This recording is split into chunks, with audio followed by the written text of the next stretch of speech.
وہاں سے عیسیٰ روح اللہ کی طاقت شروع ہوتی ہے، جہاں سے تمام نبیوں کی طاقت ختم ہو جائے وہاں سے میرے مصطفیٰ کی طاقت. سبحان اللہ سبحان اللہ. ہے کوئی تھرمامیٹر؟ کوئی پیمانہ نہیں ہم سنیوں کے پاس. جب پتہ لگا پائیں کہ اولیاء کرام کتنا قربان، اولیاء کرام قربان جائیں وہ اللہ والے. آئیے مینا لکھنوی کی بارگاہ. زندہ باد. سبحان اللہ. انگریزی حکومت ہے، برٹش دور ہے، آپ کے پاس غوث اعظم کی تصویر موجود ہے سبحان اللہ. اور اسٹیشن پہ بیٹھی اللہ اللہ اللہ کر. انگریز سپاہی آیا کہنے کا بابا یہ کیا ہے تمہارے پاس؟ دیوانے کی نظروں کو جہاں دیکھ رہا، دیوانہ خدا جانے کہاں دیکھ رہا. دیوانے کو تحقیق کی نظروں سے نہ دیکھو یارو، دیوانہ بھی کچھ سوچ کے دیوانہ. بابا کیا ہے؟ بابا بھی دیوانہ تھا. بابا نے اس کی پستول کے اندر جو ہے انگلی لگائی کہ یہ کیا ہے؟ دیکھو بابا یہ میرا اسلحہ ہے. تو بابا نے کہا تھا مینا بابا نے یہ میرا بھی اسلحہ ہے. بات سبحان اللہ. بابا تمہارے اسلحے کا کمال کیا ہے؟ مینا بابا کہتے تیرے اسلحے کا کمال کیا ہے؟ مجھے کابوس کرا. اسٹیشن پر ایک کبوتر بیٹھا تو نشانہ لگایا اور مارا، کبوتر زمین پر آ گیا. دیکھا میرے اسلحے کا کمال. انگریز نے کبوتر مارا لیکن قرآن آیا اللہ والے کی بارگاہ میں، شاہ مینا لکھنوی کی بارگاہ میں قربان ہو جائے. جب اپنے تسبیح اٹھاتے ہیں اور تین بار اللہ کا ذکر کرتے ہیں، تسبیح کو مرے ہوئے اس پرندے کو ٹیسٹ کرتے ہیں، پرندہ اڑنا شروع ہو جاتا ہے.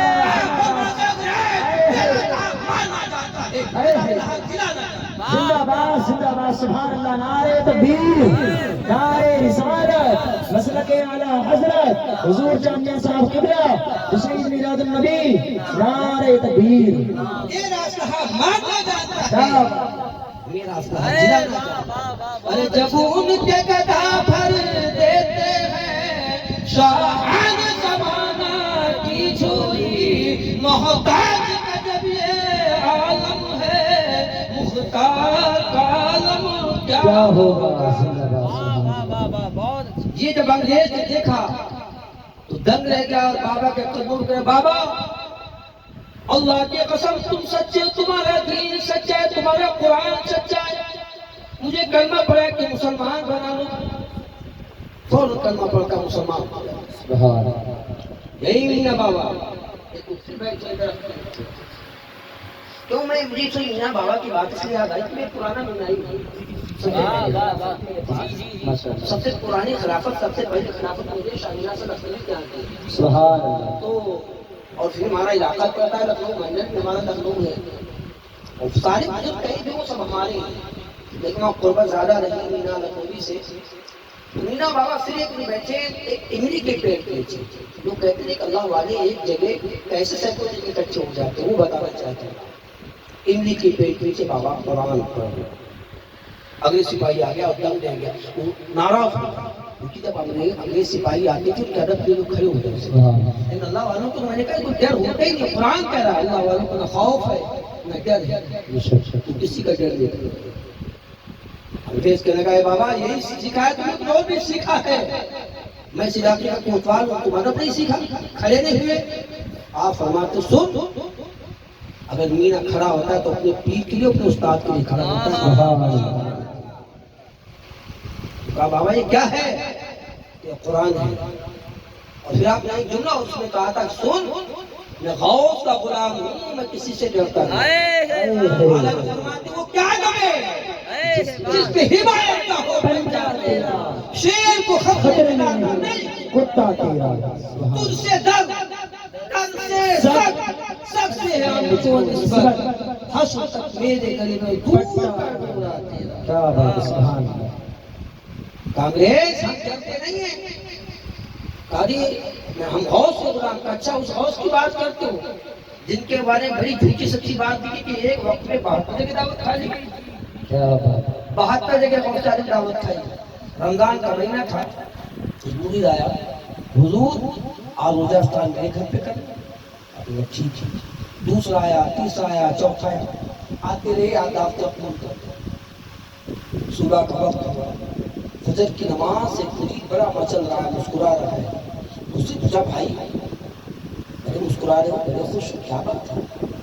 خوشی ہونے کی بات ہے، ہمارے پیر صاحب کل افطار بھی کی، گھر میں رہے، تراویح وہی پڑھی اور رات میں آرام فرمایا، اس لیے مجھے بڑا خوشی ہو رہی ہے۔ کبھی تم غلط کہتے ہو، جھوٹ کہتے ہو، تم کل غوث اعظم میرے گھر میں، دونوں میں جھگڑا ہوا، تیسرا آ رہا تھا، بھائی کیوں لڑ رہے ہو؟ کہا بھائی یہ کہتے ہیں غوث اعظم میرے گھر میں تھے، میں کہتا ہوں میرے گھر میں تھے، تیسرے کا تم دونوں غلط کہتے ہو، غوث اعظم میرے گھر میں تھے۔ سبحان اللہ۔ یہاں تک 3 4 5 پورا محلہ اکٹھا ہوتا رہا، کون فیصلہ کرے؟ 71 آدمی اکٹھے، اس کے بعد فیصلہ کون کرے؟ پورا محلہ اکٹھا ہے، کوئی کہتا میرے گھر پہ، وہ کہتے میرے گھر پہ۔ اور وہ رمضان میں افطار ویسی دعوت تو آپ 72 کیا 100 جگہ جائیں، چلے جائیں، چلے آئیں، چلے آئیں، ہو سکتا ہے ایک ہی وقت میں اذان افطاری کا سامان لگا ہوتا ہے، پرواہ جب وقت میں کتنا پیارا ہوتا ہے۔ جانتے ہیں روزے کے وقت افطاری لگی ہوتی ہے، رب کی رحمتیں خوب برکتیں لاتی ہیں، اور رب اپنے فرشتوں سے پوچھتا ہے، فرشتوں یہ بتاؤ میرے بندے کے سامنے اچھے اچھے جام بھی رکھے، اچھے اچھے پھل بھی رکھے، اچھے اچھے کھانے بھی رکھے، پھر کیوں نہیں کھاتا؟ اسے کون روک رہا ہے؟ کوئی روکنے والا بھی نہیں، اس کا ہاتھ پکڑنے والا بھی نہیں ہے، پھر کیوں رکا ہوا ہے؟